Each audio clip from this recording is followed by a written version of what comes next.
একটা পাকা আমের এমন পরিণতি হবে সেটা আমি নিজেও ভাবিনি। বাড়িতে কয়েকটা পাকা আম ছিল, সবাই শুধু খেয়ে শেষ করতে চায়, কিন্তু আমি ভাবলাম একটু অন্যরকম কিছু করি। তাই শুরু হয়ে গেল অপারেশন আমকে সুপারস্টার বানাও। প্রথমে আমটিকে ভালো করে ধুয়ে কেটে নিলাম, তারপর সুন্দর করে টুকরো টুকরো করে এই ট্রেতে সাজিয়ে নিলাম। দেখে মনে হচ্ছে যেন আমের ফটোশুট চলছে। এরপর রোদে শুকাতে দিলাম। তখনই শুরু হলো আসল নাটক। কখনো মেঘ আসছে, কখনো রোদ হচ্ছে, আর আমি বারবার এসে দেখে যাচ্ছি আমগুলো ঠিক আছে তো। এরপরে আমগুলো দুদিন রোদে দেওয়ার পর ধীরে ধীরে আমের টুকরোগুলো শুকিয়ে একদম দারুণ হয়ে গেল।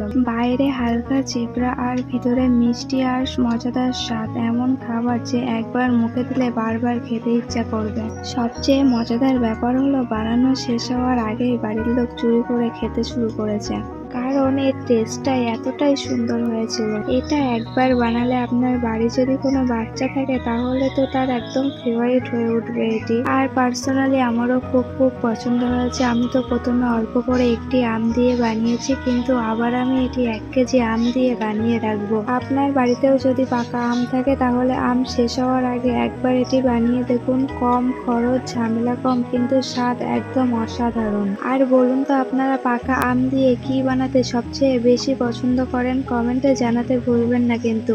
আজকের জন্য ভিডিওটি এ পর্যন্ত। ভিডিওটি কেমন লেগেছে অবশ্যই কমেন্টে জানাবেন, আর আপনারা বাড়িতে ট্রাই করলে অবশ্যই কমেন্টে রিভিউ দিয়ে যাবেন। ধন্যবাদ।